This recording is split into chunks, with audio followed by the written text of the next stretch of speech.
You're watching Ask the Instructor every Wednesday at 12 noon Eastern Time. I'm John Chrismo. You're watching Ask the Instructor.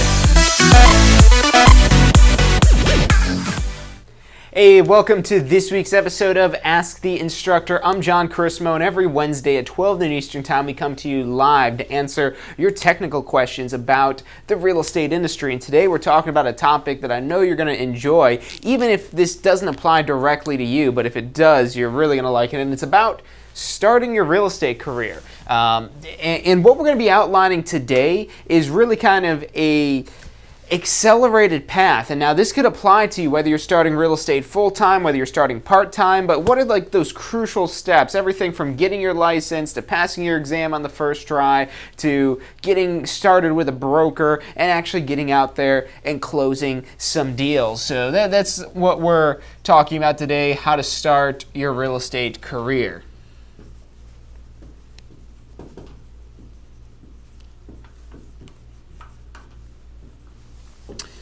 So if you've been thinking about starting a real estate career, and the stuff as it relates to the licensing process of this is going to be specific to Florida, but most states do have a similar licensing process. In case you're watching from another state, sometimes it's just a longer course. I think maybe a couple states might have a slightly shorter course than what we have in Florida. Florida's notorious for having one of the shortest pre-licensing courses in the country to get a real estate license.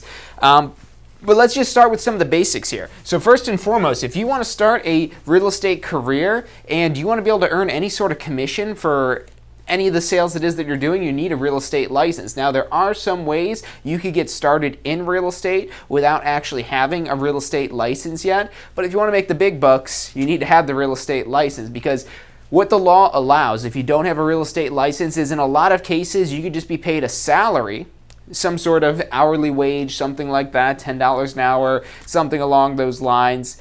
Maybe less than that, maybe more, depends on the position it is that you're in, but you're not able to earn any sort of commission or any sort of bonuses based on sales. So really you're just stuck with just that base salary. And this goes whether you're a leasing consultant, you're working for a new home builder, maybe you're an assistant to a real estate professional. A lot of potentials that exist to work in these different capacities with a career in real estate, but without actually having a real estate license. But that's not what we're going to be talking about today. Today we're going to be talking about how to actually go through and, like I said,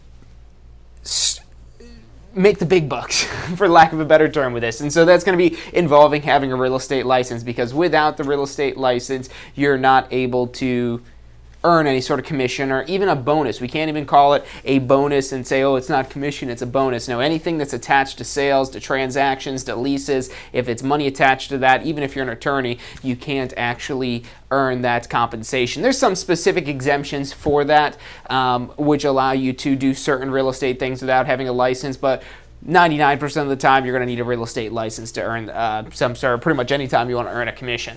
So step one is really obtaining your license. Now, this is really just step one, and now within this step one, there's a few different steps for this here. We've got a great step-by-step guide on our website, tampaschool.com, so definitely check that out if you haven't already. It's actually got links to all these things it is going to be talking about in there. I'm going to throw that link in the comment section for both the Success Center, YouTube, and Facebook while we go on break today, so that way you guys will have a direct link to go into that.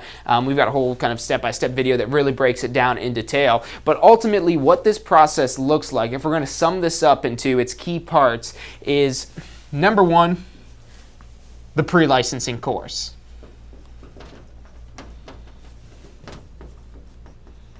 So this pre-license course, and if you guys have questions about any of this stuff as we go through it, feel free to send those in to us here. If you like what you're hearing, also hit the like button for us. That makes us happy, puts a smile on our face. So this pre-license course, a couple different ways you could do it. You could do it in the classroom, the old-fashioned way, just sitting down in front of an instructor, listen to what it is they talk, a little bit of interacting there, doing some practice questions, things like that. Very traditional style there, but it still works. It works great. With that. So that's the in-class courses. Now you could also do online courses. And now with the online course, so up until about a year ago. It's actually about a year ago, I think today. It was last October, right at the beginning of October, might be a couple days into it, a year and a couple days now, we launched our new version of the online course. And previous to that, I wasn't proud of our online course. It was pretty much a status quo online course where it was just very much like what's out there for most online courses, whether for real estate or other things, where it was almost like an online version of the textbook. And me knowing as much about real estate as I didn't even like the online course and going through it, just because it's just so dense and so much going on that it's overwhelming, and it was difficult to complete. But that's kind of what technology afforded us and all that was possible with the online courses. So we set out to create a revolutionary new online course, and we've got a great demo for that on our website, again, tampaschool.com, where you can check that out and see what it's like. But it's completely different than probably any online course it is you've taken before. It's broken down into very small pieces, so it's easily digestible. It's easy to get in there and knock out a few units at a time rather than having to spend multiple hours to go through a single unit. It's got interactive games and exercises, little short videos that explain certain things here and there, as well as a lot of practice questions, so you're prepared for the style of questions that you could see on the exam, and a bunch of study tools built into that as well. So with that, again, you could do either the classroom course or online. Up to you for that, whichever one it is that you want to take. So definitely check those out on our website, tampaschool.com, because this is really your first step to obtaining a real estate license. Not only is this, so why is this the first step? Well, first off, this course is required by the Florida Real Estate Commission, so they actually will not let you get a real estate license in most cases, unless you have a license in another state and certain states and things like that. You have to take this course to get a real estate license. Now, once you've completed that course, you're going to get a completion certificate from us. So that completion certificate, completion slip, this is what you're taking to the state testing center to actually take your state license exam. Now, before you actually get to the state exam, a couple steps leading up to that. So our step 2 here is your application. So step 2 is the application, and the application process is usually pretty quick. Unless you have some sort of criminal background or anything like that, that could maybe delay this a little bit. If you've maybe had a license in another state or anything like that, that might lengthen this process a little bit. But last time I heard from the DBPR, their average turnaround time for these is about 2.5 days to get your application approved. Now, in order to get your application approved, that ties into our third step of this subsets of obtaining your license, and that's fingerprinting.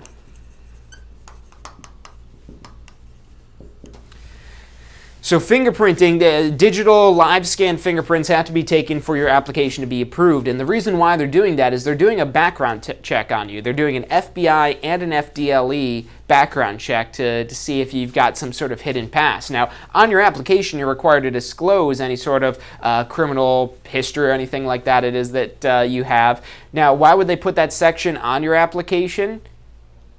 They want you to come clean about that, because yes, they will find it in your background check, but just in case they don't, they want everything there. What they're trying to do is see if you're a trustworthy individual, and if you're trying to hide this information on your application, but they find it through the fingerprinting, they're like, sorry, no go. And now, as far as the things it is that you have to put on there if you do have any sort of criminal background, from what it seems, now this isn't a guarantee on all this here, but basically if you're not in jail currently, if you're not supposed to be serving time and you're on hiatus running from the police or something like that, then you should be okay. Now, if it's things like money laundering or fraud or any sort of anything involving checks and things like that, anything that would make you seem distrustful around people's money, stealing could be something as well. That might be something where it raises it into question. But now what happens if you do get raised into question is you'll actually have to appear before the Florida Real Estate Commission and explain yourself. And now if you seem like a competent, trustworthy person appearing before the 7 members of the Florida Real Estate Commission at one of their monthly meetings to explain to them, yes, I did that before in my past, yes, I'm not proud of that, but here's how I changed after that. If you could present yourself in a professional manner in front of them, they're probably going to approve you. There's no black or white laws about the background checks or anything like that. It's all on a case-by-case basis, directly approved by the highest authority of real estate in Florida. And most of the time, if it's any sort of minor traffic citations, you don't even have to put that on there. It's just if you have any sort of criminal history that hasn't been expunged, that would have to go on your application, and they're going to pull that up in the fingerprinting. They might even not require you to appear before the Florida Real Estate Commission, but if you do have a more significant criminal history, that's where be prepared to explain yourself and present yourself in a professional manner so you can still get approved for the application. But if you're worried about this, any of these steps, they don't have to be done in this particular order. So you could actually even do your application first before you take the course. You could do that if you're worried about being approved. Now, if you don't have any criminal background, you shouldn't worry about being approved.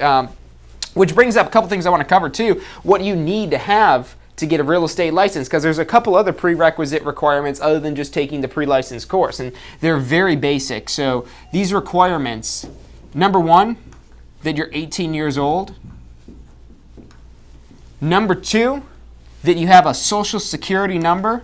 Now, notice that I said social security number. I didn't say that you're a U.S. citizen. I didn't say that you're a Florida resident. All you need to have is a social security number. And you could actually have a social security number without being a U.S. citizen, without being a Florida resident. That's not required to get a real estate license in Florida. You just have to apply for a social security number. That's all it is that they require, and that's kind of their identifier number it is that they use for you. So that's why they're requiring that you have that social security number. But again, you don't need to have U.S. citizenship or Florida residency, just a social security number. And then the third requirement, other than the course, is a high school diploma or equivalent.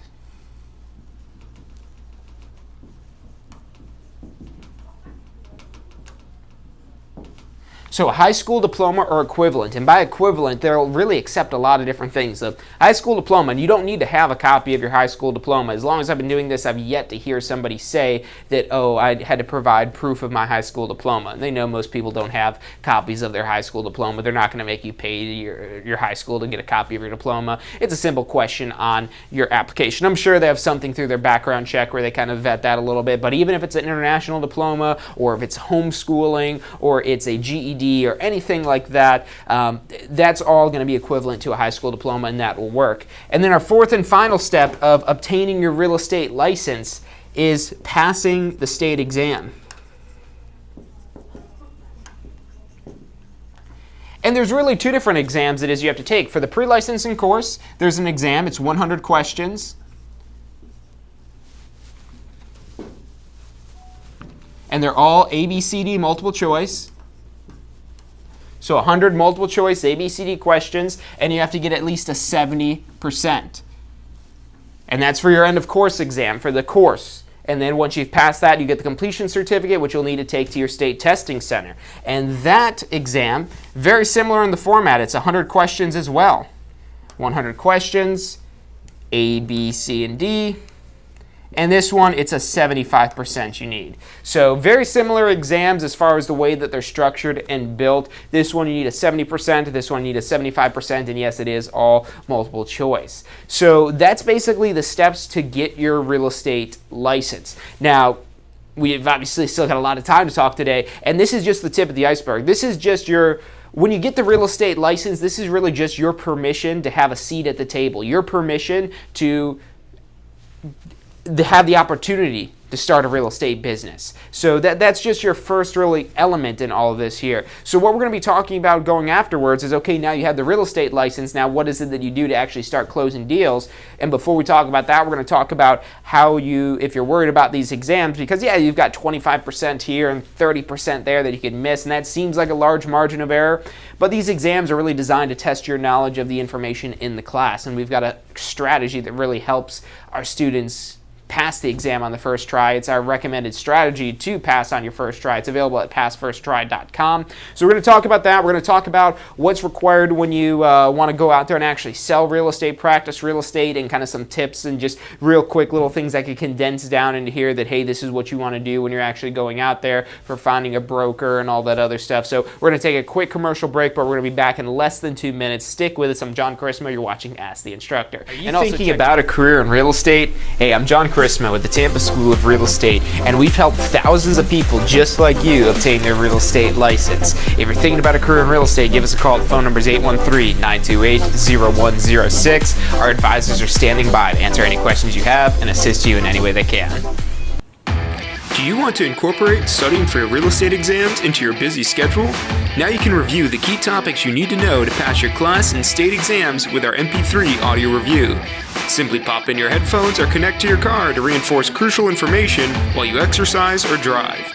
Listen to the first unit for free at mp3audioreview.com. That's mp3audioreview.com.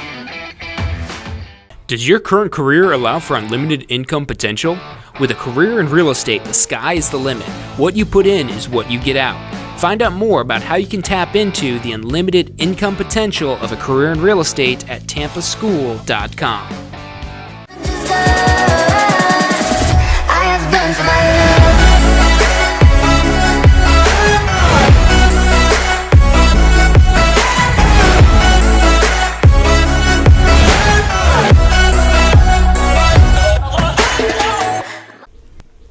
Hey, if you're enjoying the show today, which I'm sure you are, be sure to hit like, subscribe, post your comments, share with your friends and family. Thank you guys so much for watching. You are watching Ask the Instructor. Every Wednesday at 12 noon Eastern Time. I'm John Chrismo. You're watching Ask the Instructor.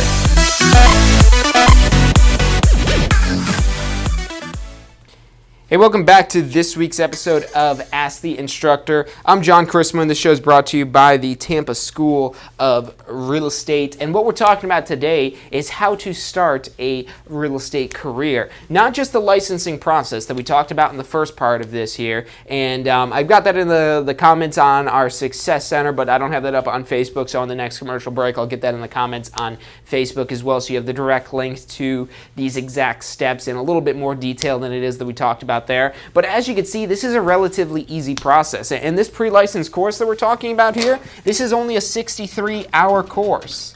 And the credit hour system with this here, it's not like college where 63 hours is really like you're in classes for like multiple times a week for a whole like half of a year or anything like that. This is usually even less than 63 actual hours. And if you're doing it online, it's not timed at all. It's really just as fast as you get through the material, but it's just estimated to take about 63 hours to go through. So overall, this isn't a really difficult process, and Florida actually has a lot easier process, especially as it relates to this course, comparatively speaking, with a lot of other states. A lot of other states, Texas, it's got like a 200-hour pre-license course as opposed to the 63-hour it is that we have here. So a significant advantage that we have that it's a lot lower bar, and a lot of that comes from the laws in Florida are just a lot simpler than what we have in a lot of other states for this. But this is just for obtaining your real estate license. Now, before we talk about how it is that you go about, choosing a broker, and then once you're with a broker, what it is that you do to actually get some business and get your sales going through,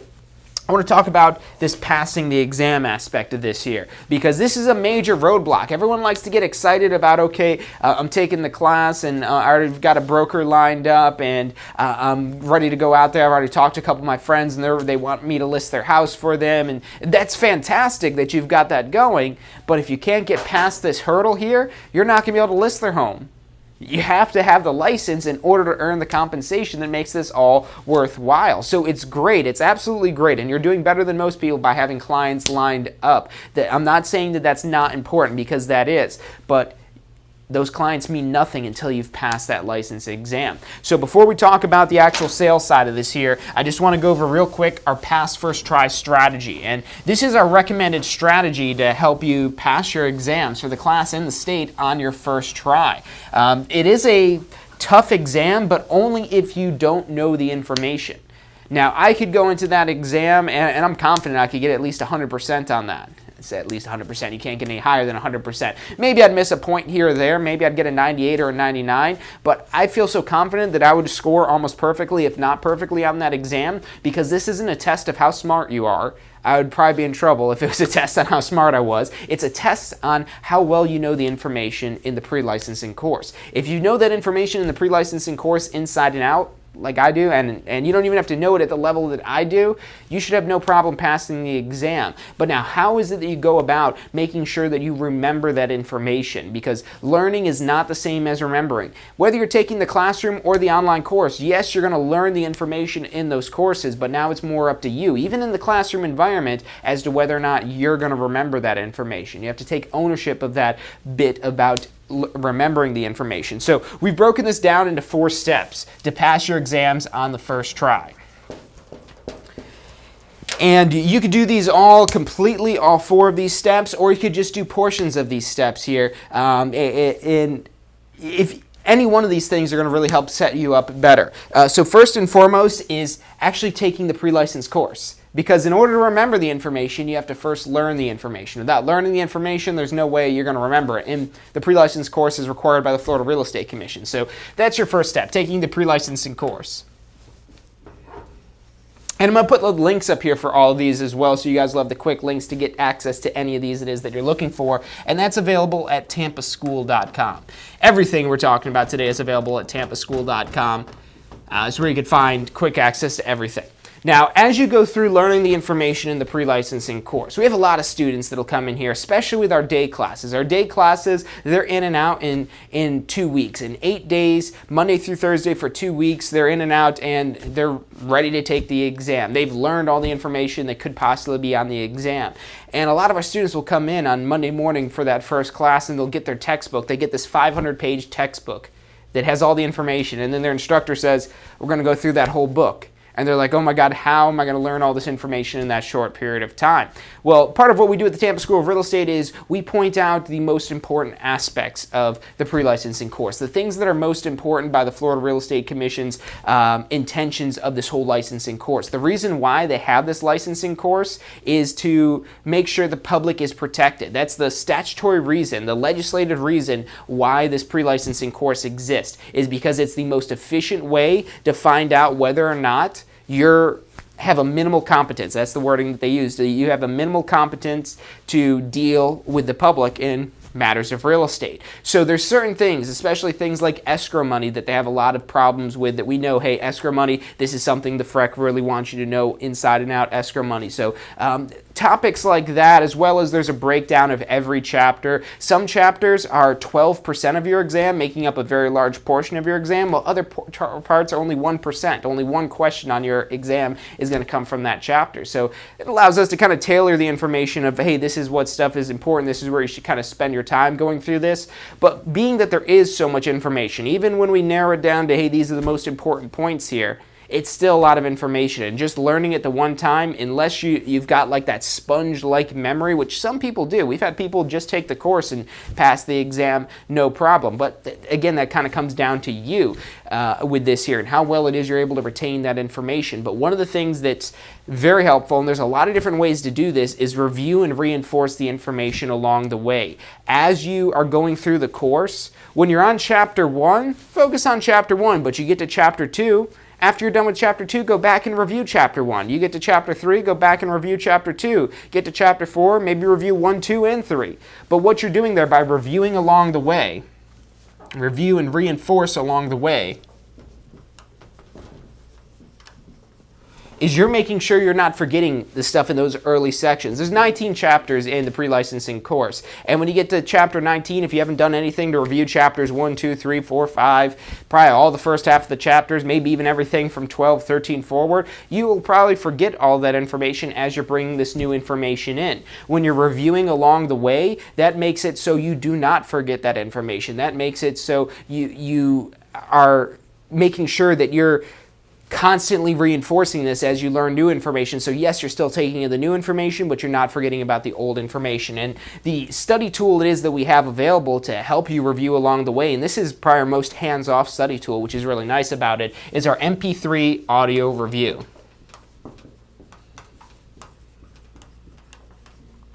And that's available at mp3audioreview.com. Just make sure you put the 3 number, not spell it out exactly like I have up there. mp3audioreview.com. It's a couple hours of the key points in audio format, where you can have it right on your phone, you can have it on your computer, and you can basically just stream and listen to this whenever it is. Maybe you're driving, if you have a long drive to work or to classes, it's especially helpful when you're driving. Anytime it is that you can't have a book in front of you, or you don't want to have the book in front of you, that's a really helpful tool to make sure you're still reinforcing this information. So that's our MP3 audio review. A lot of different ways you could do this as well. You could do flashcards, you could just reread the chapters, all kinds of stuff like that. But we recommend the MP3 audio review because, like I said, it is pretty hands-off and it allows you to kind of almost automate this studying to a certain extent. So that's reinforcing along the way. Now our third step here is testing your knowledge.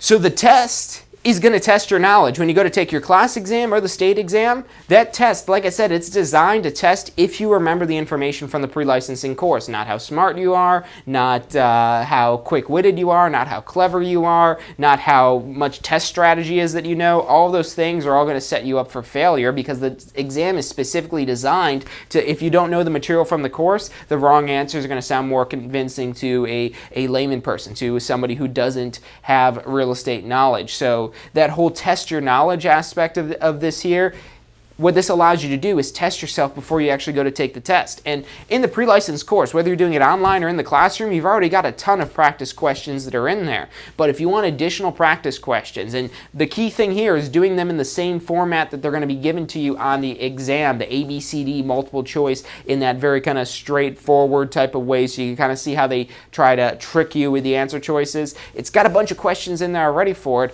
but we've got even more questions for you. If you want to have extra practice, if you like doing these questions and you really want to make sure that you've got yourself tested to the best capacity it is that you could test yourself, you got to check out questionsimulator.com.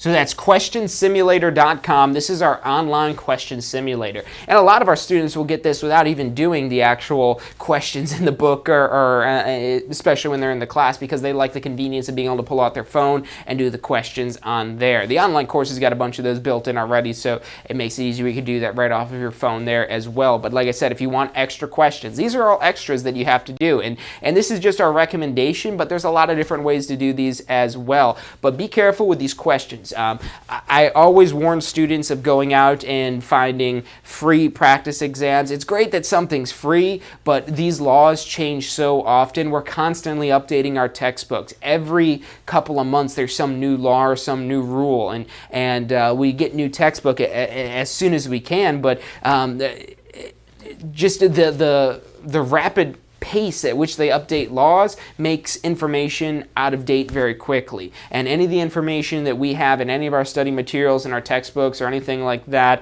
if there is any error, we immediately correct that as laws changes and they progress. So just be careful about anything, especially if it's something more than a year old. If anything that you're looking at is more than a year old, chances are the laws, which make up about 65% of your exam, are going to be extremely out of date. So just be very careful with that. But the question simulator all has very up-to-date information, so great stuff, as well as the stuff you're going to find in our pre-licensing courses. I can't say anything about what you'd find at other sites or other schools or anything like that, but our stuff always up to date. Now our fourth and final step is being confident and prepared.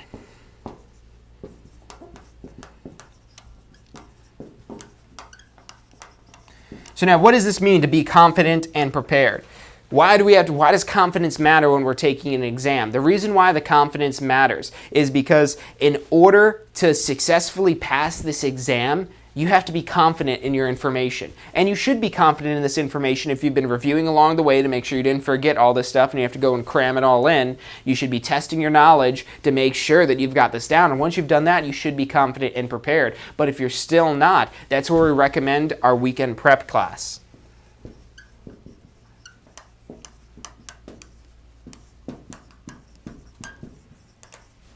So that's available at weekendprepclass.com. And our weekend prep class, it's 2 days, a Saturday and a Sunday, and it is an intense class. This is only designed for students that have already taken the pre-license course because this goes very fast-paced. It's 16 hours, 2 days over the weekend, 14 hours when you factor out the hour it is that you get for lunch, and trust me, you'll need that hour for lunch to recoup yourself in between each one of these days here, because this is a fast-paced review of all the information. Now, if you've gone through and you've done these 3 steps beforehand, whether you're doing it through these methods we recommend or some way that you're doing these methods here, you should walk out of that weekend prep class feeling confident and prepared. And that's what it's designed to do. You're not going to learn any new information in this weekend prep class. All this information absolutely should have been covered in your pre-licensing course. It's all covered in the audio review. You'll see this in the exam questions, in this question simulator, and the questions you're seeing in the book here. And this weekend prep class is a condensed, accelerated review of all of the information that's most likely to show up on your exam. So absolutely recommend that. Really, we recommend this whole strategy. And if you want to find this strategy in full, just go to passfirsttry.com. Passfirsttry.com has links to all of these here. Best place to go to find this whole recommended strategy. We've got a lot of videos to help you out with that stuff as well, and because we really want to make sure that we set you up for success and get everything good for you, so you're actually out there hitting the ground running as soon as you get your real estate license, because nothing's going to tear down your confidence like having to take the exam 7 or 8 times. Yeah, I've heard people doing that before. I've actually known a few people that have gone and taken the exam 7 times before they finally passed it, and yeah, you'll eventually pass. There's a bank of probably about 700 questions it is that they pull from for the state exam. So you go take the exam about 7 times, and it's 100 questions each. You've probably seen all the questions they could possibly throw at you on the exam. So you've got that method as well. You can do this pass first try strategy, or recommended strategy to pass on your first try, or you're just taking the exam over and over again. Now, taking the state exam, it costs you about $38 a try going into there. So this will quickly pay for itself for any of these study tools, or all of them if you purchase them, as far as getting that. But passing on your first try, that's okay, great. I passed the exam. Now I could go out there and get with a broker and start selling some real estate. And that's what we're going to be talking about next year, the exciting stuff now. Okay, we've got our real estate license. We made it through all the mundane laws and whatnot that you have to learn to have that seat at the table. Now it's time to actually get out there and start making money. So that's what we're going to be talking about after this short commercial break. Stick with us. I'm John Chrismo. We'll be back in less than 2 minutes. Are you thinking about a career in real estate? Hey, I'm John Chrismo with the Tampa School of Real Estate, and we've helped thousands of people just like you obtain their real estate license. If you're thinking about a career in real estate, give us a call. The phone number is 813-928-0106. Our advisors are standing by to answer any questions you have and assist you in any way they can. Do you want to incorporate studying for your real estate exams into your busy schedule? Now you can review the key topics you need to know to pass your class and state exams with our MP3 audio review. Simply pop in your headphones or connect to your car to reinforce crucial information while you exercise or drive.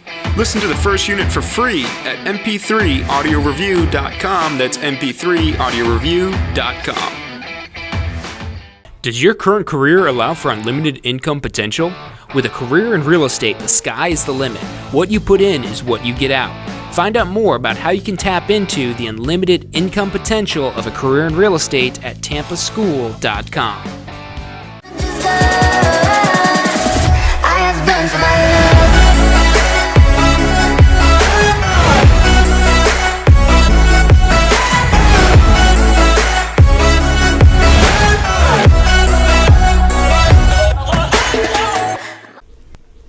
Hey, if you're enjoying the show today, which I'm sure you are, be sure to hit like, subscribe, post your comments, share with your friends and family. Thank you guys so much for watching. You are watching Ask the Instructor. Every Wednesday at 12 noon Eastern Time. I'm John Chrismo. You're watching Ask the Instructor.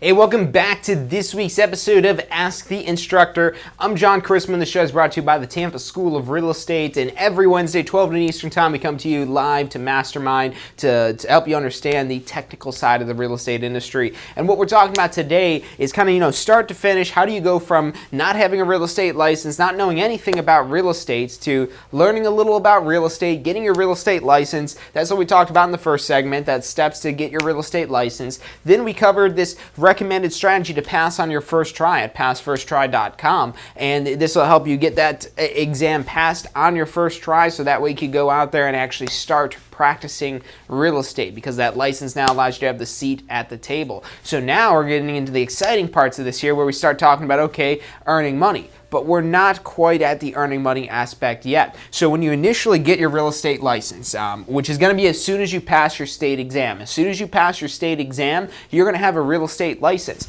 But that license is going to start as what's called an inactive real estate license. So you start out initially as inactive. And what is that inactive license good for? Nothing really. It's good to say that you have a real estate license, but that basically is where it stops, having an inactive license. Now, let me write that because I look like I'm 4 years old writing that there. I don't have the best handwriting. So an inactive license, this is where you start out. So an inactive license does not do you any good, doesn't help you out. You can't practice real estate with an inactive license. And what you have to do is make your license active. So you have to make your license active to actually practice real estate and earn commission. Now, how do you make your license active? The most common way that most people with a real estate license go through is registering with a broker. Now, why do you have to register with a real estate broker? Well, number one, because you don't have a broker's license. So question now is, okay, well, how do I get a broker's license? To get a broker's license, you first have to be registered with a broker for 2 years. So you have to have this kind of built-in apprenticeship. And the reason why this exists is because the Florida Real Estate Commission, again, they're the 7 people that are in charge of the entire real estate industry in Florida. What they say is, okay, you've passed your license exam, great, but you just have a minimal competence. That's the exact wording it is that they use, is a minimal competence of the real estate industry and real estate practices and real estate laws. And you think about it, a 75% even. I mean, that's not in the whole kind of C's get degrees type of statement there, but you're by no means an expert and now what if you got 100% on your state exam? The trick is you won't ever know what you get on your state exam. They don't tell you, they just tell you that you pass. Unless you don't pass, then they tell you what score it is that you got. But when you do pass, you don't get to find out what score it is that you got. It's kind of how they maintain the integrity. So just in case you did get all of them right, they don't want you going out there saying you have all the answers to at least 100 questions of what they could use on the exam. So you have a minimal competence. And what the Florida Real Estate Commission requires is you to register your license with somebody who has a higher degree of competence. And that higher degree of competence is through a broker. A broker, in order to become a broker, you have to have at least 2 years of experience with a broker to become a broker. And then on top of having that 2 years of experience, then there's a broker pre-licensing course, which is basically the pre-licensing course for sales associates on steroids. It's a much more difficult course, much more in-depth, much more complex, and it builds off of all the information in the sales associate course. So not only do you have to know all that, but now you have to add in a whole bunch of other information on top of that as well. So once you've gone through and had that 2 years of experience and actually obtain a broker license, then yes, you could be your own broker. You could go work independently. You could open up a brokerage, or you could just call yourself a broker associate. Totally up to you for what it is that you want to move forward with all of that there. But without a broker license, you can't work independently. You're still an independent contractor in most cases, and it's still like you have your own business. It's really your business within a business. So to become active, like I said, that's going to be register with a broker. Really, there's 2 options. We're not going to talk much about the second option because very few professionals actually go down this route. It can be a lucrative profession. I mean, we had one student that joined here. He was in the real estate. He took the class, I want to say it was back at the beginning of 2016. He went out, joined owner-developer or a home builder. That's our second option here. It's who you could also register your license with. He went out and registered with a home builder, made $100,000 in his first year. But after his first year, he was kind of sick of working for the home builder because that was about as much as that he could make. The reason why this is disadvantageous, especially for the long run, because, I mean, $100,000, that'll change a lot of people's lives if that's their annual salary that they're making. But with this home builder position, yes, it is a little bit more stable. Yes, you could typically find something with some sort of salary or draw or something like that on top of the commission it is that you're earning.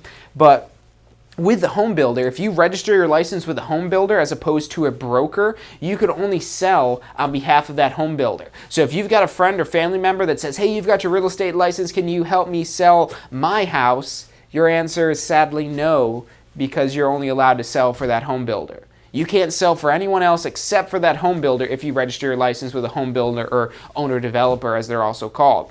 yes, it is an option that you go into, but it doesn't allow the most potential. A lot of people love working for a home builder, and that's all they ever want out of the real estate industry, and it's a great fit, but that's pretty straightforward. Then you just go with the home builder. It's a little bit more like a job as opposed to working with a broker. It's a little bit more like you have your own business. So we're going to be focusing on exclusively today the broker side of this, because that's number one where most agents end up going to. So this will probably apply to the most of you watching here. But there's actually a lot more complexities to working under a broker, and you could still actually sell new homes. So just in case you really like new homes, that's fine. You could still register with a broker, and then the new home builders are just like any other seller. And you're going to earn a higher commission than you probably would working directly for that home builder when you're an independent third party bringing clients to that home builder. So working with the broker, how do you find a broker? How do you go out and pick a broker? Can we help you find a broker? And the answer to that question is yes. So we've actually got a whole brokerage network on our website on tampaschool.com. It's under the resources. You'll find that there. But that brokerage network lists out all the different brokers in the Tampa Bay area that not all the brokers, but all the brokers that we closely work with for placing new agents that we know to be good brokerages. So you can check that out on our brokerage network. But really, a lot of people, that brokerage network is a really underutilized portion of our website, because what happens when you apply for your real estate license, that information, it goes through the Department of Business and Professional Regulation, through the Florida DBPR, and your application for your real estate license, not the application in its entirety, but the fact that you, John Charismo or whatever your name is, has applied for a real estate license, is going to be public record information, and they allow certain information to be released to the public, such as your name, your address, and your phone number. And when you have a real estate license, when you know how to use this site, it's a pretty easy search to find all that information. But what brokers typically do is they'll get reports every week of the agents that have applied for a license, and as soon as you apply for a license, you'll notice that you're going to be getting phone calls, you're going to be getting letters in the mail, you'll be getting emails, and all this information from all these different brokers that actively work with new agents that want to recruit you to work for their brokerage. So like I said, you're a business within a business when you're working at a brokerage. How do you make money? You make money by actually going out and sell houses. Now, how does your broker make money? So the broker is a business of itself, and you're a business within that business. So there's two different ways the broker could make money. The broker could make money by just going out there and practicing real estate themselves, and for whatever reason it is that they have a real estate brokerage, they do, but they're not really concerned with their brokerage. They're concerned with making their own sales so they can make money that way. There's a lot of those brokerages that out there like that exist, but those ones aren't probably going to be the ones that you're going to be getting letters and emails and phone calls from, because they're not really structured to effectively, and I'm talking theoretically here because there's exceptions to these rules, but when you have the broker, the person that's in charge of this brokerage that's out there, they call them a competing broker. When they're a competing broker, that makes it difficult for them to coach, train, and mentor their agents and grow their brokerage. So they have to rely on actually being out there competing with you. Now, the market's so big, you probably don't have to worry about them competing directly with you, but they could be. And that's how they're counting on making money, is they're out there making their own deals, making their own sales. And with a competing broker, that's not good for new agents, because new agents need structure, they need training, they need an understanding of what it is that I need to do.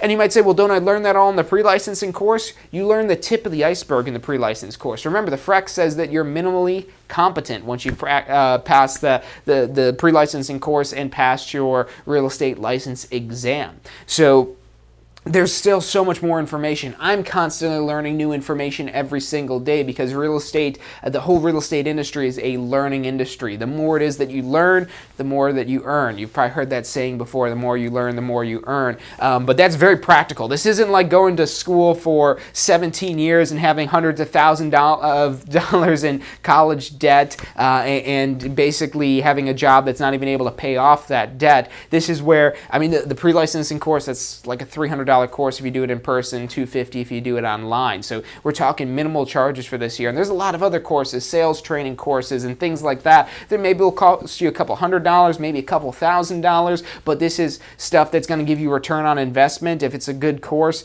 hundreds of times over. So this whole constant learning thing, but before we even get into any of extra courses or anything like that it is that you want to do, you want to find a good broker that's going to help mentor you and help train you. So the one way brokers could make money, like I said, is competing with you, being a competing broker. But like I said, I don't recommend that for new agents because there's not the structure there that you need as a new agent because that broker's too busy with their own clients.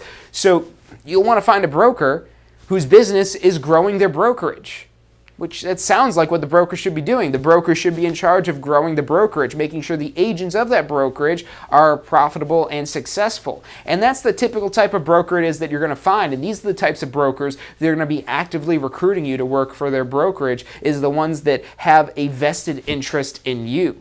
Now, with this, yes, they do have to make money off of this, so they're either doing that whether they're charging you a percentage of your commission, or maybe they're charging you some sort of upfront fees, a monthly fee or something in lieu of a commission split, or maybe they're charging you both if they're providing you a lot of services. In your real estate pre-licensing course, you learn a lot about how the brokerage operates and the different things the brokerage has to do, but there's still a lot more that the brokerage does, everything from maybe just the trainings alone. Rather than you going out on your own paying thousands of dollars for training classes, your broker may already provide training classes that will probably be worth even more than what those ones you would probably pay for. And the reason why is because they can tailor this not only to your particular market, but to you as an individual. The trainings that you get through your broker are typically a lot more individualized. It's more like mentoring than it typically is a training course or anything like that. So you want to find a broker. Just to kind of sum this up here, when we've done a state of real estate, or maybe it was an Ask the Instructor episode about the things that are important about choosing a broker, you can find that on our Success Center, tampaschool.com/success. Just search for how to choose a broker. You'll find a couple different things in there that'll help you in a little bit more detail on that. But one of the main things I would look for, especially as a new agent, is training. Is this broker going to show me the light? Are they going to show me the way to what it takes? Because what we're going to be talking about here is, okay, now that you've got your real estate license, you've passed your exam, and now you found a broker it is that you want to hang your license with. Now, how is it that you go out and actually get sales and get business? And that's really the logical next step here. If you've done everything up until this point, you still haven't made any money yet. You have to actually get out there and sell something to make some money. So that's what we're going to be talking about next. So stick with us. We'll be back in less than 2 minutes. I'm John Chrismo. You're watching Ask the Instructor. Are you thinking about a career in real estate? Hey, I'm John Chrismo with the Tampa School of Real Estate, and we've helped thousands of people just like you obtain their real estate license. If you're thinking about a career in real estate, give us a call. The phone number is 813-928-0106. Our advisors are standing by to answer any questions you have and assist you in any way they can. Do you want to incorporate studying for your real estate exams into your busy schedule? Now you can review the key topics you need to know to pass your class and state exams with our MP3 audio review. Simply pop in your headphones or connect to your car to reinforce crucial information while you exercise or drive. Listen to the first unit for free at mp3audioreview.com. That's mp3audioreview.com. Does your current career allow for unlimited income potential? With a career in real estate, the sky is the limit. What you put in is what you get out. Find out more about how you can tap into the unlimited income potential of a career in real estate at tampaschool.com.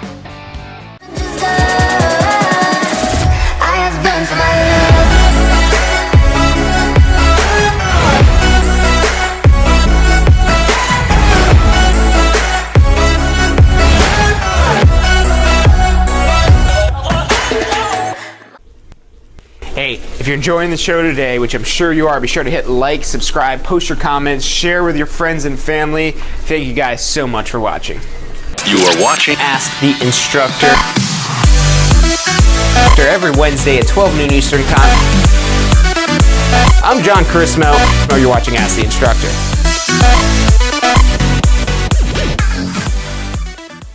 Hey, welcome back to this week's episode of Ask the Instructor. Every Wednesday at 12 noon Eastern Time, we come to you live to help you understand the technical side of the real estate industry. And what we're talking about today is starting your real estate career. Now, if you're just tuning in, you've missed a lot of stuff so far, but it's okay because you can pick up right where it is that we are here and then go back and watch the replay either on our Success Center, tampaschool.com/success, YouTube, or on Facebook. The replays are going to be available on all of those platforms shortly after, if not out immediately after this broadcast is finished. It should be right there in the same link for you guys as well. Now, before we get back into covering these steps here, we had a question come in on Facebook from Deshauna. Thanks for tuning in and thanks for submitting us your question for Ask the Instructor. That's what we're here to do, so you guys can ask us questions. And Deshauna is asking for any recommendations for a brokerage with great training. And there's a lot of brokerages out there that have great training programs. And so the whole great training thing, I'm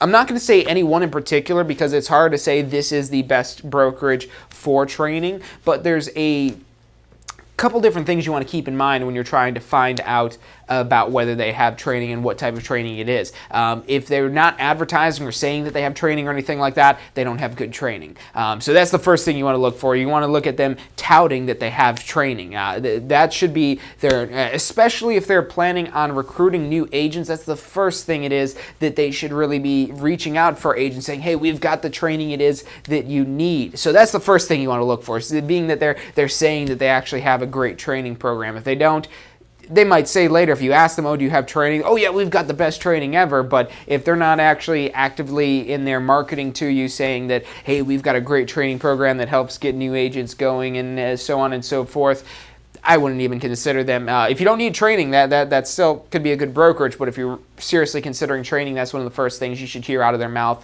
or in their ads or in their flyers or emails or voicemail messages they're leaving you or anything like that is, hey, we've got a great training program. We want to get you trained to be the next top agent or something along those lines. So that's one of the first things that you want to look for. Now, the second part of this comes down to more of you as the individual. And this is why I can't say that, because I can name a lot of brokerages that do tout their training and they do have great training programs. But now it comes down to what type of training is it that you need. Now, this depends on you as an individual. Do you come from a sales background? If you come from a sales background and you already understand sales and you understand how to communicate effectively with people, then you don't need sales training. You need real estate specific training. And the brokerages probably aren't going to say specifically that what their trainings are, have a whole detail in their advertisements, but now once you found out, okay, they tout their training, what type of training is it they provide? If you've got that sales background, if you know how to communicate with people, you know how to sell with people, there's still probably more you could hone your skills, so it still probably would be good to have more sales training, but that shouldn't be your first priority. Your first priority, if you already have that sales background, is, okay, now how do I understand real estate? What are the more technical parts of how this brokerage operates and how this brokerage deals with clients here that I need to know? And if you're looking at something like that, with this might even just be shadowing or having a mentor, somebody that you actually, and this doesn't necessarily even have to be the broker themselves. This could be another agent or somebody that's higher up in the brokerage that has a proven track record, that basically you follow them around on appointments, on calls, or all this other stuff where you're getting to see firsthand. But now, like I said, if you don't have a sales background, that's okay. You could still be successful in real estate, but you've got to learn some sales skills. So that's where you want to look at the brokerage. And now this is where your real estate topics, your real estate training, this is going to probably take a back seat to having actual sales training.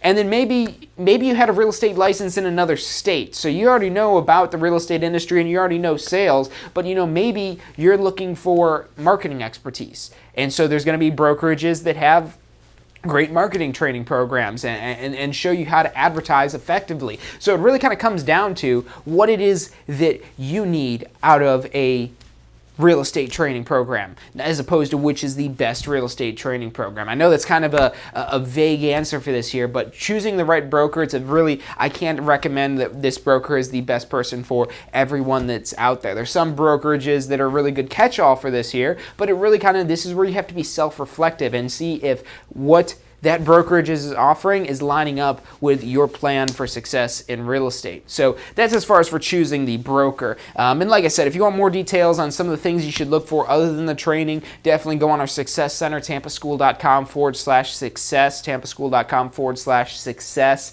and just search for how to choose a broker. There's a lot of different articles and videos we've got in there that helps walk you through that process.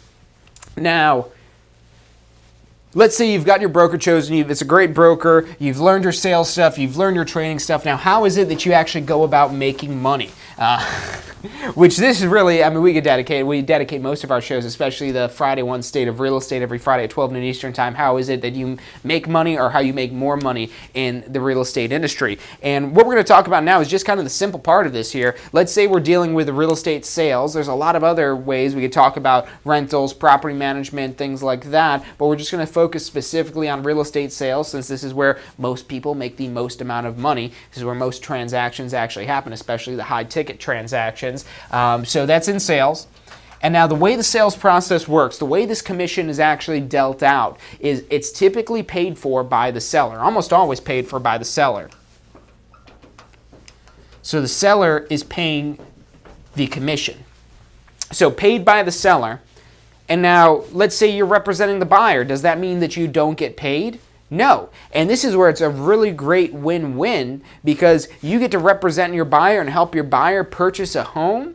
I mean, what's more rewarding than just that alone? Well, having that plus having a commission that's pre-negotiated by the listing agent on the property. So, and you learn about this in very slight little bit, the history of this in your pre-licensing course is.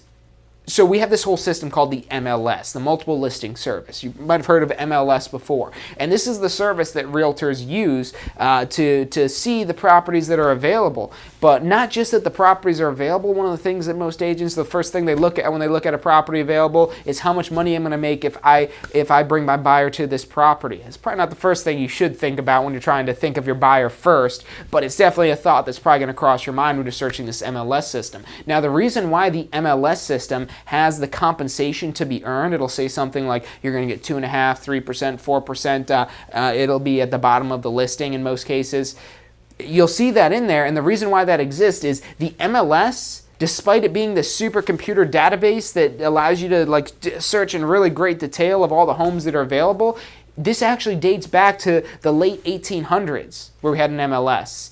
And you're probably wondering, well, how did they get the MLS before they had computers? Well, before they had computers, they actually had great big phone book style books. They were huge books that were out of date in a day. The real estate market moved a lot slower at that time than compared to now, where we could get everything instantly on the computer.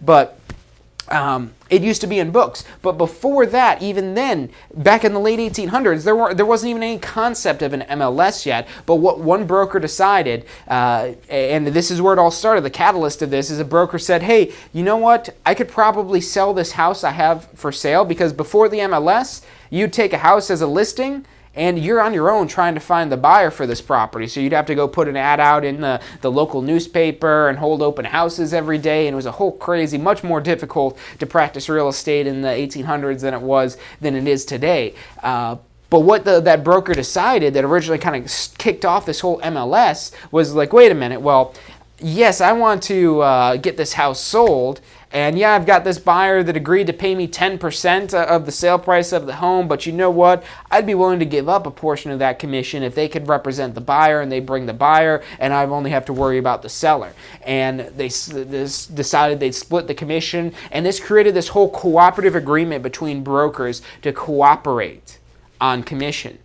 And that's what's great about the real estate industry in general. It's a very cooperative industry. You have this whole agreement ahead of time that, hey, we're going to split the commission that the seller's paying because I'm going to represent the seller and you're going to represent the buyer. And now this is typically decided how much the commission is and all that other stuff by the agent that's representing the seller. But now you as the buyer, you just bring the buyer in. You come in late in the game. Now you probably showed your buyer all these other houses before, but you finally found the one it is that they want and that they like. And you say, okay, let's do this deal. My buyer wants to buy it. You help them with the contracts, property closes, and then you get paid that commission, and then that gets split accordingly. You get to learn about how to calculate out those commission splits, which it's really fun math to do. I find a lot of math fun. If you've watched any of my other shows, you probably know that already. But calculating commission, there's nothing more exciting than finding out how much money it is you're going to make when you close a certain deal. But that's kind of the gist of how this whole sales process goes on. So it's paid by the seller and split between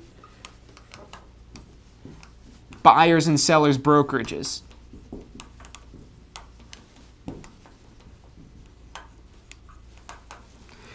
And depending on the broker it is that you with, you might get 100% of that commission. You're probably paying some sort of monthly fee or annual fee to get 100% of your commission, or maybe your broker's taking a percentage of that, or maybe you're a broker yourself and you're just keeping all the money to yourself with that. So there could be an additional split on top of that between the brokerage and you as the agent as well. But that's how that is. The money actually works for that. So now that we know how that this money and this payment actually goes through,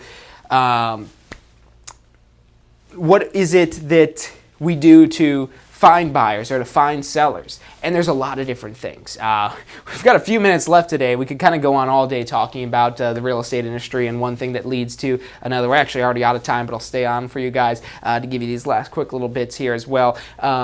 So like I said, it's a split between the buyers and the sellers, and you could either go after the sellers. Now, what's nice about the sellers, you might have heard this before if you have any real estate friends, or maybe you were in real estate before, is list to last. Meaning you list properties to last in the real estate industry. And the reason why it's good to go after sellers is, well, you're in control of the whole sale leading up till that when that buyer comes in, and then it's somebody else kind of coming in with this here. But you get to decide what that total commission rate is. You get to decide what that split is going to be between your brokerage and the buyer's brokerage. And you also have the potential to find the buyer yourself and represent both sides of the transaction as a transaction broker in Florida. You'll learn about that in your pre-licensing course as well. But the reason why they say you have to list to last is because when you list properties, you're able to be a lot more in control of this here, but it also takes a significant less amount of work. Yes, you have to do some stuff to market the property, but according to the National Association of Realtors, on average it takes 8 hours. 8 hours of work, not 8 hours elapsed and you're done. No, 8 hours of work it takes to close a seller as opposed to working with a buyer. The National Association of Realtors statistic is 24 hours. So it takes a lot longer. You could really close 3 sellers in the amount of time it typically takes to close 1 buyer. And the reason why is with the buyers, there's processes leading up to this. There's the process of getting them pre-approved. There's maybe showing them a couple different homes before they find the one it is that they want, maybe being there for the inspections and all that other stuff going on. So it typically tends to be a little bit more work heavy on the buyer side, but working with a buyer, this is probably the easiest sell because you don't have to negotiate a commission with the buyer. You don't have to negotiate with the buyer to say, hey, you got to pay me X amount of commission. You're like, no, you want to buy your house? Okay, great. I'd love to represent you. And don't worry, you won't have to pay me anything. The commission is going to be paid by the seller. So let's go. And they're like, oh, wait, I don't have to pay you anything for your services? Wow, that's great. But be careful because buyers sometimes like to take advantage of your free services. But overall, it's easy to get buyers. It's harder to get sellers, but once you have them, it's easier to close the sale. With buyers, it's easier to get the buyers, but it does take a little bit longer. It's a little bit harder process to actually close the sale. So we've got a lot of State of Real Estate episodes that deal specifically with the buyers and sellers and how to market towards sellers, how to market towards buyers, how to close your buyers quickly, how to wow your seller on a listing appointment so you get the listing there. A lot of great stuff, all available on our Success Center, tampaschool.com/success. And now the process of you making the money here, this isn't stuff that really you learn about. Yes, you get to calculate commission splits and you understand this kind of whole process of, okay, the seller pays that money, but now what it takes to actually go out there and have good marketing on a listing or to communicate effectively with your buyer, that's the type of training and knowledge that you want to try to seek out that maybe your broker is providing, or maybe it's information that you're going outside of your brokerage through some sort of sales training courses or anything like that, or maybe you already understand sales and that's going to be good there, and that's where you just need your broker to come in and show you maybe some of the particulars about how their transaction system works, how their documents need to be filled out, and things like that.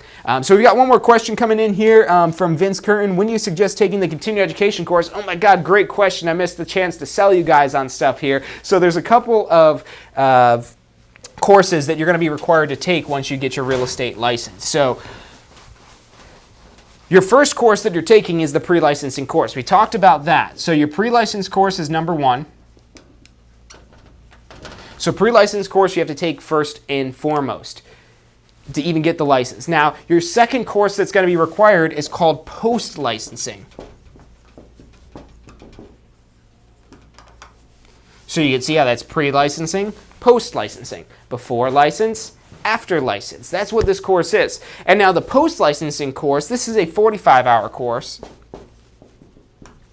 And this course is really great because in the pre-licensing course, and I wish we could change what's taught to you guys on the pre-licensing course, but it's probably good that I don't have that power because I'd be trying to teach you guys stuff about sales and things like that. I'd say, oh, the laws, just make sure you don't break the laws, but don't worry about knowing them. That probably wouldn't go over so well. So the pre-license course, the reason why the FREC requires this course to get your real estate license is you get to learn about all the fascinating laws that govern and cover you when you're in the real estate industry to make sure you don't do anybody harm or wrong the public or anything like that. So if you're into laws, it is exciting stuff because you get to learn about all the laws with real estate, but you're not going to learn stuff in particular to how it is that you close a listing or how you perform on an appointment and things like that. So that's where the post-licensing course comes in. And this is another course required by the Florida Real Estate Commission, but since you've completed your pre-licensing course and that you've established that minimal competence, the FREC gives us a little bit more free reign. They don't give us complete free reign. It still has to be approved by them for these courses here, but they give us more free reign to cover topics that we want to cover that we know will help you as a real estate professional. So that's the post-licensing course. And this course is required 18 to 24 months after license. Look on your license, look up your license online if you're concerned when that is. You get to learn about that in the course as well of how they calculate these expirations. So 18 to 24 months after you get your real estate license, you'll have to do this post-licensing course. And not only is it required by the Florida Real Estate Commission, but it's a great way to learn more information that's actually real-world, actionable information. Now, this depends on the course it is that you're taking and the school it is that you're taking with it.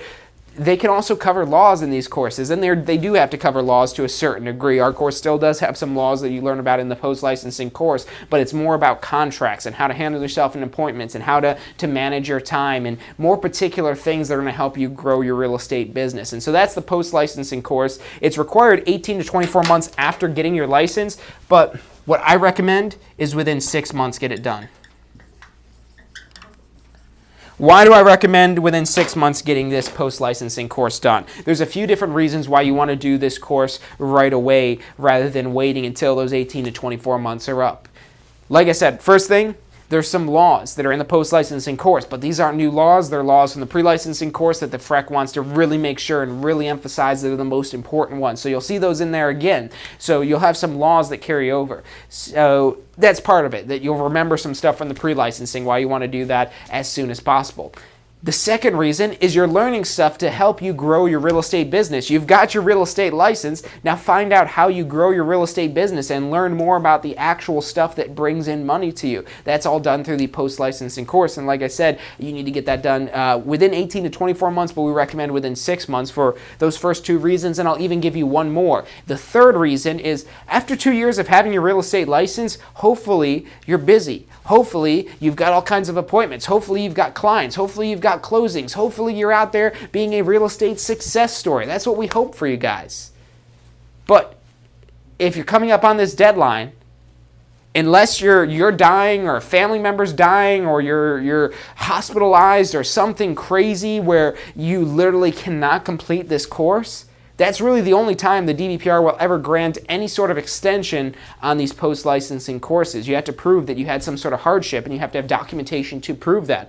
Other than that, if you go past this deadline, your license immediately becomes null and void. The second that midnight strikes, your license switches to null and void. Now, they did actually just extend it by about a little less than 30 days from the September 30th deadline we just had because of Hurricane Irma. So there are certain times where they will extend it, but not by much. And chances are, if you were in real estate and you had this whole hurricane kind of coming through, that put your hurricane business in upheaval, or your real estate business in upheaval as well, and you're busy trying to catch up on all that. So the third reason why you want to get this done within 6 months is because if you are in theory, you should be busy. You're probably not going to have time to do a post-licensing course, and it's going to be really difficult to get that done. When are you going to have the most time in your real estate career? When you first get started. Unless you've got a bunch of clients lined up ready to go before you even have your real estate license, you're probably going to have the most time as soon as you get your real estate license. So like I said, get it done as soon as possible. It'll carry over some information from the pre-licensing course. You're going to learn a lot more real-world information that's going to help you grow your business, and you're going to get it done when you're the least busy, before you have to worry about, can I even fit this class in with all the appointments it is I have scheduled. You don't have to reschedule your appointments or anything if you've already got the course done. And like I said, that has to be done within that deadline. Otherwise, you will be in trouble with the DBPR. You'll lose your license. You'll have to start this whole process all over again. And then there's one more course that you're going to have to take. And really not just one more course. It's a recurring course that you have to take every 2 years, and that's called continuing education. And this continuing education that's required is 14 hours. So it's 14 hours for continuing education, and this 14-hour continuing education course, it's really not even a class. These are definitely courses. We could use that term course on this. And yes, they will still call this a course, but the way most of our students do this continuing education course is they just go online. It's a very simple process for this. It's an open book exam. This isn't like a hint, hint, nudge, nudge, it's open book. No, this is literally open book, where it's click this link to go to this page, or you'll find this answer on this page, or something like that right there on the exam. So yes, there still is an exam for that, but it's only 30 questions and it's open book. So you really should have no reason why you don't pass those exams, because they're open book. Even if you didn't read any of the stuff, you can still go back and pass that exam. But now this continuing education, we actually just launched a new continuing education set of courses that allow you to learn, again, more real-world information. And with this, you have to do it within the renewal period. So if you've already done your post-licensing, you have to wait until after your expiration date to do the continuing education and obtain credit on that continuing education course. But with that, again, I'd recommend doing it as soon as possible. This one isn't as big of a deal because they do allow some grace periods automatically with the continuing education. You're kind of grandfathered in once you've got past the post-licensing here. But with the continuing education, you still, like I said, whether you're getting credit for it in hours or not, you should always be learning and trying to find out new ways to grow your business, new ways to understand the real estate market. If there's some ups and downs in the real estate market, maybe the real estate market transitions into more foreclosures and short sales rather than just regular retail sales. That's going to require experience and knowledge on your part of short sales and foreclosures. Take ownership of that change going on here. Don't just say, oh, well, I can't do real estate now because I only know retail and I don't know about foreclosures and short sales. No, learn about foreclosures, learn about short sales, and find out how, okay, I can master these and I could continue to work in the real estate industry even during a recession, even during a depression, even during the times when the real estate market may go down, because there's always those ups and downs, those cycles that you have. So utilize always learning to always continuously expand your knowledge and grow your real estate business. And that's all I've got for you guys today. Hopefully you've enjoyed the show. I know we've got a lot of loose ends from everything it is that we talked about here. We didn't cover everything in 100% detail, but what I challenge you to do is go to our Success Center, tampaschool.com/success. You're going to find videos of all this stuff that we talked about in much more detail, especially the part about how to actually go out there and make money in the real estate industry. Check out those links that we gave you for the Pass First Try strategy. For if you haven't even got your real estate license yet, what are you doing if you're still watching this? You're obviously very interested in doing this, so go out there and start this. You could start real estate part-time. We've got a whole State of Real Estate episode to talk about how you could start your real estate business part-time and how that could actually be advantageous for starting a real estate business part-time as opposed to just taking the plunge full-time. So check that out on our Success Center as well. We call it the Success Center because it's built to help you succeed. It's the one-stop shop for everything it is that you need. Other than that, that's all I've got for you guys today. If you've got questions on any of this stuff, put it in the comments because we'll still check the comments even after this live stream is over if you guys are watching the replay. Or better yet, just give us a call. The phone number is 813-928-0106, 813-928-0106. Our advisors are standing by to answer any questions it is that you have and help you in any way it is that they can. We really enjoy seeing our students succeed, whether that's just taking the pre-licensing course and passing their exam on the first try or getting out there and actually succeeding in the real world, and the tools that we have to help you grow your real estate business that are also required by the Florida Real Estate Commission. So definitely check that out. You can find everything that we talked about today at tampaschool.com. But other than that, I will see you guys next Wednesday, 12 noon Eastern time, for next week's episode of Ask the Instructor. Thanks for tuning in, and make sure you subscribe if you haven't already.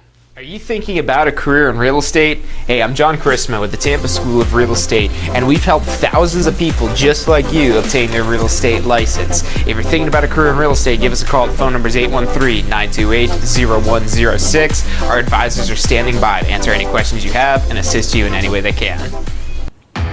Do you want to incorporate studying for your real estate exams into your busy schedule? Now you can review the key topics you need to know to pass your class and state exams with our MP3 audio review. Simply pop in your headphones or connect to your car to reinforce crucial information while you exercise or drive.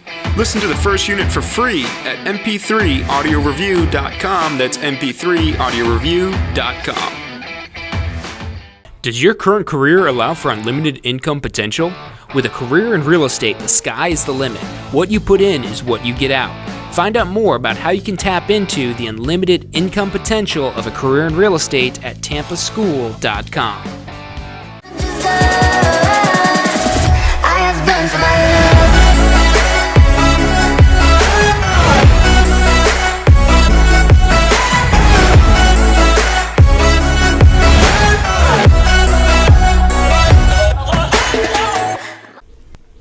Hey, if you're enjoying the show today, which I'm sure you are, be sure to hit like, subscribe, post your comments, share with your friends and family. Thank you guys so much for watching. You are watching Ask the Instructor